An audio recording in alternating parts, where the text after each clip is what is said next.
System of a Down. During the mid-90s, 4 second-generation Armenian immigrants arrived on the LA music scene with a sound so strange, the industry didn't even know how to market it. Singer Serj Tankian and guitarist Daron Malakian had already played together in a post-hardcore band called Soil, before recruiting bassist Shavo Odadjian and eventually drummer John Dolmayan for their new music project. Because of the band's eclectic sound and politically charged lyrics, record labels wanted nothing to do with them, claiming that their Armenian identity was unmarketable. Producer Rick Rubin disagreed. Mesmerized by their bizarre blend of heavy riffs and Armenian dances, Rubin approached the band at the Viper Room in Hollywood, offering to sign them onto his label, American Recordings, leading to one of the most unhinged debut albums of the 1990s. System of a Down's self-titled album rarely sits still for more than a few bars, and is crammed with thrash riffs, Middle Eastern rhythms, and unpredictable jazzy detours. Its lyrics range from corrupt priests to the CIA, sung with a vocal delivery that constantly borders on dark comedy. On paper, it shouldn't have worked, but it did. Tracks like Sugar and Spiders gained massive traction on MTV and rock radio. Sugar, in particular, became an anthem for alternative music lovers, proving that a band could wear its cultural heritage and political activism explicitly on its sleeve and still build a global audience. Toxicity. System of a Down's second album should have been a victory lap. Instead, it became one of the strangest release stories in popular music. Toxicity debuted on September 4th, 2001, a sharper, more melodic record focused on Serj Tankian's expanding vocal range and lyrics about prison reform, dogma, and institutional corruption. Daron Malakian began taking more control over the songwriting and production, alongside Rick Rubin, which altered the band's internal dynamic significantly. A week later, on September 11th, the album debuted at number 1. The chart news landed in the same hours the World Trade Center fell. Days later, Serj caught heat from the media for an essay he published on the band's website, connecting the attacks to US foreign policy, while radio group Clear Channel blacklisted System of a Down's new single, Chop Suey, for using the word suicide in the chorus. The band even had to postpone their tours, and for a while faced real hostility from crowds who assumed their Armenian heritage made them Middle Eastern. Instead of stifling their message, the controversy surrounding System of a Down gave them a platform to be heard. The album sold millions of copies, went 6 times platinum in the US alone, and Chop Suey was nominated for a Grammy. Fans embraced it as a generational anthem. Toxicity is widely regarded as System's creative peak, but it taught the band that their music couldn't be separated from the politics around it, whether they wanted that or not. Steal This Album. In early 2002, unfinished MP3 unsanctioned cuts from the 2001 Toxicity recording sessions leaked onto the internet under the bootleg title Toxicity 2. The breach generated absolute chaos in the studio. While the culprit was never publicly named, it was discovered that the leaks originated from stolen studio files or preliminary CDs passed to industry insiders. The band were horrified that their fans were hearing incomplete, unmixed versions of their songs, so they went back into the studio with Rick Rubin and Daron Malakian to complete the songs properly. The physical CD was sold in a clear jewel case with no booklet. The disc artwork looked like a plain, burned CDR, with the album title, Steal This Album, handwritten in Sharpie, a nod to Abby Hoffman's 1971 counterculture book, Steal This Book, directly mocking the corporate music industry's paranoia over MP3 piracy. The album stretches the band's sonic boundary further than ever.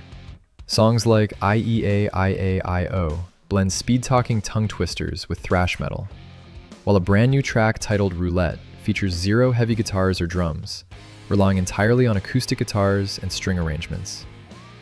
Although Steal This Album is frequently mislabeled as a B-sides collection, the band have always pushed back on that.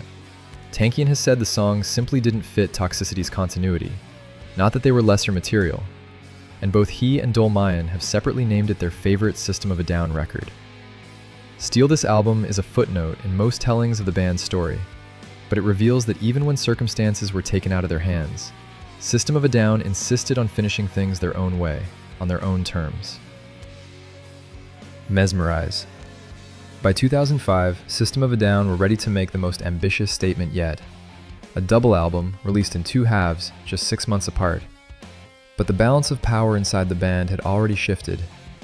Where Tankian had driven much of the songwriting on Toxicity, Mezmerize and its companion record were led almost entirely by Daron Malakian, who wrote the majority of the music and took on co-production duties alongside Rick Rubin. Tankian, increasingly drawn toward a solo career, quietly stepped back from the writing process. A change in writer for Mezmerize saw System of a Down trade the raw, heavy alt metal of their early days for theatrical, progressive art rock and absurdist humor. Written and recorded during the height of the Iraq War, Mezmerize took direct aim at government propaganda and media desensitization, most notably in the Grammy-winning single BYOB, which remains one of the most explicit anti-war anthems of the 2000s. Malakian didn't restrict himself to backing vocals. He and Serj traded lead vocals rapid-fire, weaving operatic call-and-response melodies and complex harmonies on almost every track. The album debuted at #1 on the Billboard 200, and BYOB would go on to win the band their first Grammy. Hypnotize. 6 months after Mezmerize, System of a Down released its sister album, Hypnotize, recorded during the same sessions. The two records are really two separate halves of one complete album. The opening track of Mezmerize, Soldier Side Intro, and the closing track of Hypnotize, Soldier Side, form bookends around the entire 23-song body of work. Even the jewel cases themselves interlock to form unified artwork by Daron's father, Daron Malakian. Hypnotize contains some of System of a Down's most atmospheric and emotionally heavy songwriting, and pushes their cultural heritage directly into the vibe and melodies. Most notably, on Holy Mountains, written about the Armenian genocide and the sacred Mount Ararat, and arguably one of the most powerful and politically potent songs the band ever recorded.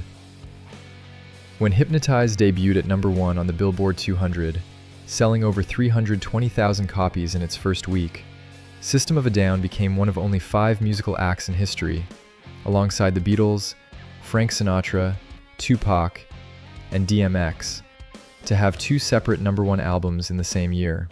On paper, it was the commercial high point of their career. 2 #1 albums in 1 year should have set System of a Down up for a decade of dominance. Instead, it was the last new music they released for 15 years. Tankian decided that he needed space from the group before the double album even launched. He felt the creative hierarchy had shifted away from a collaborative band dynamic into a vehicle dominated by Malakian's vision. Rather than fracturing bitterly in public, the band agreed to finish the promotional cycle and go on an extended hiatus. For nearly 2 decades, Hypnotize stood as the final full-length record from one of the most singular, unclassifiable bands in modern rock history. Protect the Land. In late 2006, System of a Down walked off stage and didn't release a single piece of music for over a decade. When the band reunited to tour in 2010, Tankian proposed a new way of working. Equal creative input from all 4 members, an even publishing split, and joint approval over anything released. The other members couldn't agree to it, and plans for a 6th album stalled indefinitely. Leading up to late 2020, System of a Down, the creative powerhouse that had once dominated rock music, had completely fractured. Daron Malakian had been keeping himself busy with his solo project, Scars on Broadway, while drummer John Dolmayan and frontman Serj Tankian were making public headlines for sitting on opposite ends of the political spectrum regarding US domestic politics. Then, in November 2020, war broke out between Azerbaijan and Armenia over the disputed Nagorno-Karabakh region, which Armenians call Artsakh. Within days, System of a Down released 2 new singles, Protect the Land and Genocidal Humanoids, both written by Malakian, with proceeds going to humanitarian relief. Protect the Land features soaring, unified dual harmonies between Serj Tankian and Malakian, and serves as a direct, rallying battle cry for cultural survival. While Genocidal Humanoids brings back the band's iconic speed and rapid time signature shifts. Protect the Land debuted at #1 on Billboard's Hot Hard Rock Songs chart, while Genocidal Humanoids took #2. The songs raised over $600,000 in their first week alone. It took a war in their ancestral homeland to get System of a Down back into a studio together, even if it was only for a brief time. While Protect the Land never led to a full-length album, the twin singles serve as a rare example in modern rock history, where four estranged musicians set aside significant interpersonal, political, and financial disagreements for a cause greater than the band itself.